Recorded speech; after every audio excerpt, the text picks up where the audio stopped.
30 जनवरी 1948 जब महात्मा गांधी को गोली मारी गई, उस वक्त गोलवलकर चेन्नई में आरएसएस की एक सभा में थे। एक स्वयंसेवक ने उन्हें इसकी सूचना दी। हत्यारा नाथूराम गोडसे हिंदू महासभा और आरएसएस का सदस्य रहा था। गोलवलकर समझ गए कि आरएसएस के लिए एक कठिन दौर शुरू होने वाला है। उन्होंने चेन्नई से ही प्रधानमंत्री जवाहरलाल नेहरू और गृहमंत्री सरदार वल्लभ भाई पटेल को टेलीग्राम पर शोक संदेश भेजा। साथ ही देश भर की शाखाओं के लिए एक निर्देश जारी किया।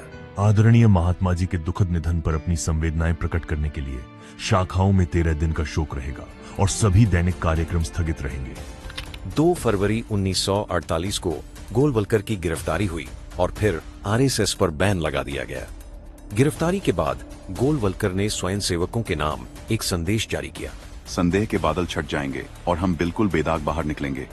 6 महीने की वैधानिक सीमा समाप्त होने के बाद गोलवलकर को रिहा किया गया और 11 जुलाई 1949 को आरएसएस से भी प्रतिबंध हटा लिया गया। प्रतिबंध हटने के बाद गोलवलकर ने आरएसएस के लिए एक नई रणनीति तैयार की। उन्होंने संघ के प्रसार के लिए अलग अलग सहयोगी संगठन बनाने का फैसला किया। इसी का नतीजा जुलाई 1948 में बना अखिल भारतीय विद्यार्थी परिषद था। 1952 में आदिवासियों के बीच काम करने के लिए वनवासी कल्याण आश्रम की स्थापना की गई। 1952 में ही गोरखपुर में पहले सरस्वती शिशु मंदिर की स्थापना हुई। जब श्यामा प्रसाद मुखर्जी ने भारतीय जनसंघ की स्थापना की तो आरएसएस ने उन्हें समर्थन दिया। 1966 में एक और बड़ी पहल विश्व हिंदू परिषद की स्थापना थी।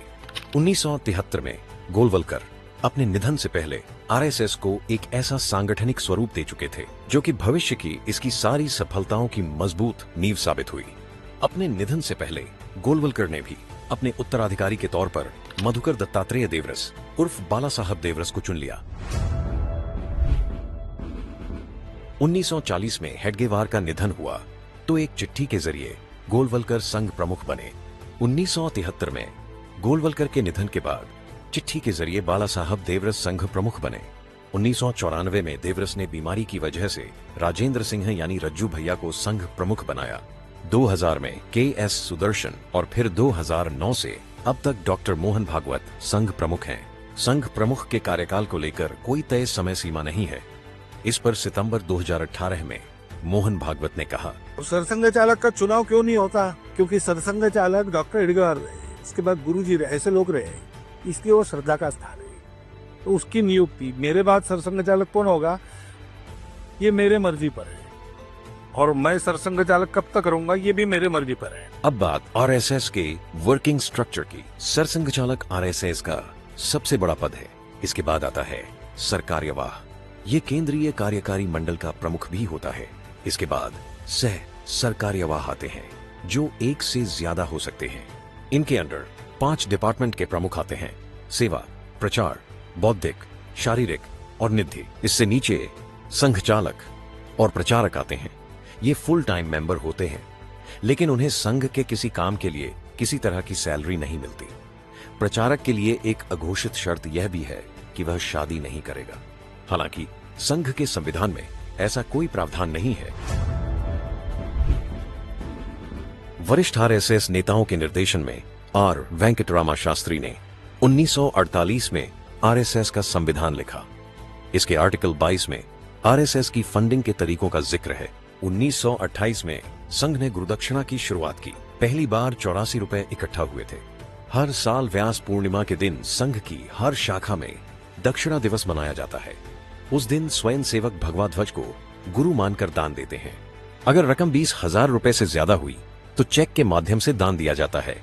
हालांकि ये चेक किसके नाम पर होता है, इसकी जानकारी गोपनीय होती है। निधि प्रमुख इस फंड की देखरेख करता है। केंद्रीय कार्यकारी मंडल और प्रांतीय कार्यकारी मंडल तय करते हैं कि फंड्स का डिस्ट्रीब्यूशन कब और कैसे करना है। किस साल कितनी रकम दान में मिली, इसे कभी सार्वजनिक नहीं किया जाता। संघ का अपना कोई बैंक अकाउंट नहीं है। संघ की प्रार्थना, उसकी यूनिफॉर्म से लेकर उसकी सोच तक में समय समय पर बदलाव हुए हैं। प्रार्थना संघ की शुरुआती प्रार्थना मराठी में थी। 1939 में इसे बदलकर संस्कृत में कर दिया गया, जिसकी शुरुआत नमस्ते सदा वत्सले से होती है। नमस्ते सदा वत्सले। यूनिफॉर्म शुरुआत में आरएसएस की यूनिफॉर्म खाकी शर्ट, खाकी निकर और खाकी टोपी थी, जो 100 साल बाद बदलकर ऐसी हो गई। सफेद शर्ट, खाकी फुल पैंट, काली टोपी और कैनवास की बेल्ट। 1925 के ऐतिहासिक हालातों में बने संघ ने जहां गोलवलकर के रेडिकल विचारों से कदम ताल करते हुए विस्तार पाया, वहीं आधुनिकता के अनुसार भी वह बदला है। अलग अलग मसलों पर संघ की राय भी बदलती रही है। आरक्षण।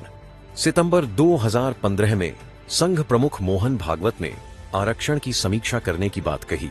हालांकि 28 अप्रैल 2024 को भागवत ने कहा, आरक्षण जिसके लिए है उन्हें जब तक आवश्यक लगेगा या भेदभाव जब तक है, आरक्षण जारी रहना चाहिए। संघ अब जातिगत जनगणना का भी समर्थन करता है। अल्पसंख्यकों पर संघ। गोलवलकर की किताब बंच ऑफ थॉट्स में मुस्लिम, ईसाई और कम्युनिस्ट को राष्ट्र के लिए आंतरिक संकट बताया गया है। सितंबर 2023 में संघ प्रमुख मोहन भागवत ने कहा, मुसलमान भी हमारे हैं, वो हमसे अलग नहीं है। उनकी पूजा पद्धति बदल गई है। यह देश उनका भी है और वह भी यहीं रहेंगे। संघ में महिलाएं राष्ट्रीय स्वयंसेवक संघ की सदस्य नहीं बन सकती।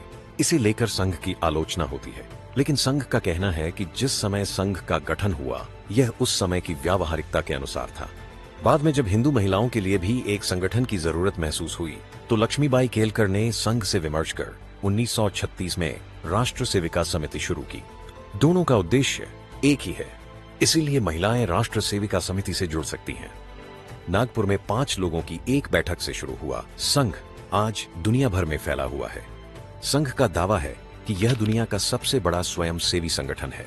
40 से अधिक देशों में इसके करीब 1 करोड़ स्वयंसेवक हैं।